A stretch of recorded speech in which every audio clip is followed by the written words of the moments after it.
Hello, welcome to my page. Let's grow together with knowledge. ఇప్పుడు మనం బీవాక్స్ గురించి నేర్చుకుందాం. ఇప్పుడు వరకు మనం 3 టైప్స్ ఆఫ్ వ్యాక్సెస్ని కవర్ చేసాం. Soya wax, gel wax, paraffin wax. ఇప్పుడు 4th వ్యాక్స్ వచ్చేసి బీవాక్స్. బీవాక్స్ గురించి కంప్లీట్గా తెలుసుకుందాం. బీవాక్స్ అంటే ఏమీ లేదు, మన హనీ నుండి హనీ తీసాక రిమైనింగ్ ఆ షెల్స్ నుండి ఎక్స్ట్రాక్ట్ చేసేదాన్నే బీవాక్స్ అని అంటాం. ఇది యాక్చువల్గా న్యాచురల్గానే సెక్రీట్ అవుతుంది.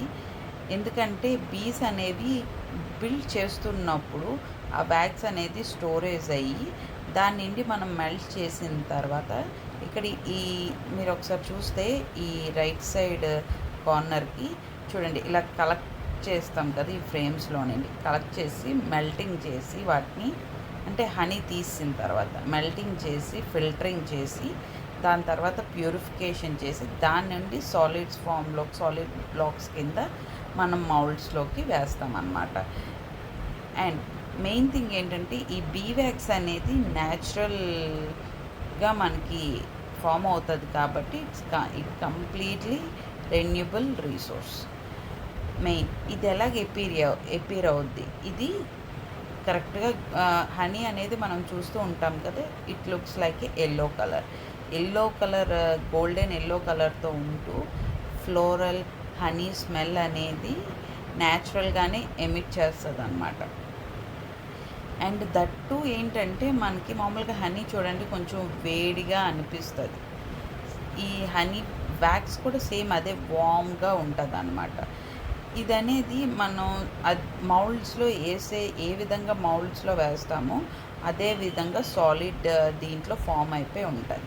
ఇది యాక్చువల్గా న్యాచురల్గా మనకి లభిస్తుంది కాబట్టి ఇది నాన్ టాక్సిక్ అండ్ క్లీన్గా బర్న్ అవుతుంది అండ్ విత్ జెంటిల్ అరోమా. మనం ఈ వ్యాక్స్ అనేది మనం రెడీ చేస్తున్నప్పుడు ఏ టైప్ ఆఫ్ సెంట్స్ కానీ అరోమాస్ కానీ ఏమీ యాడ్ చేయం. ఇట్స్ కంప్లీట్లీ హనీ ఫ్లేవర్ తోటి ఆ ఫ్లోరల్ స్మెల్ తోటే ఉంటుంది అన్నమాట. కానీ ఇది మెల్ట్ అవ్వడానికి మాత్రం హైయెస్ట్ మెల్టింగ్ పాయింట్ అనమాట. కంపేర్ టు 3 వ్యాక్సెస్తో కంపేర్ చేస్తే ఇది హైయెస్ట్ మెల్టింగ్ పాయింట్. అండ్ ఈ అరోమా పీల్చడం వల్ల కూడా ఒక పాజిటివ్నెస్ అనేది వస్తుంది అన్నమాట.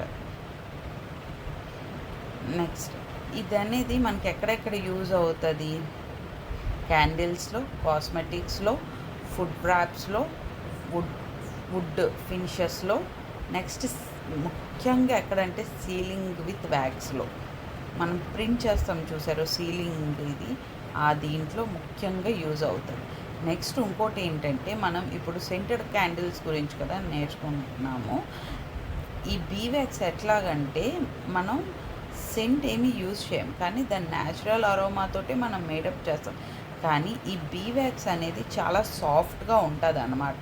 ఈ సాఫ్ట్గా ఉండడం వల్ల మనం క్యాండిల్స్ మేక్ చేసేటప్పుడు మనం కొంచెం సోయా వ్యాక్స్ అనేది యాడ్ చేస్తాం, కొంచెం గట్టిగా అవ్వడం కోసం. అంటే max ratio was beeswax only, just ఆ బాండింగ్ కోసం సోయా వ్యాక్స్ అనేది మనం తయారు చేసినప్పుడు యాడ్ చేస్తాము. నేను ఫర్దర్ వీడియోస్లో బీవాక్స్ గురించి చెప్పేటప్పుడు ఫర్దర్ వీడియోస్లో మీకు క్లియర్గా ఎక్స్ప్లెయిన్ చేస్తాను వాట్ ఈస్ వాట్ అని అనేసి. అండ్ మీకు ఇందులో ఏమైనా డౌట్స్ ఇంకేమైనా ఉంటే please comment, please subscribe to my channel, like and share. Thank you so much.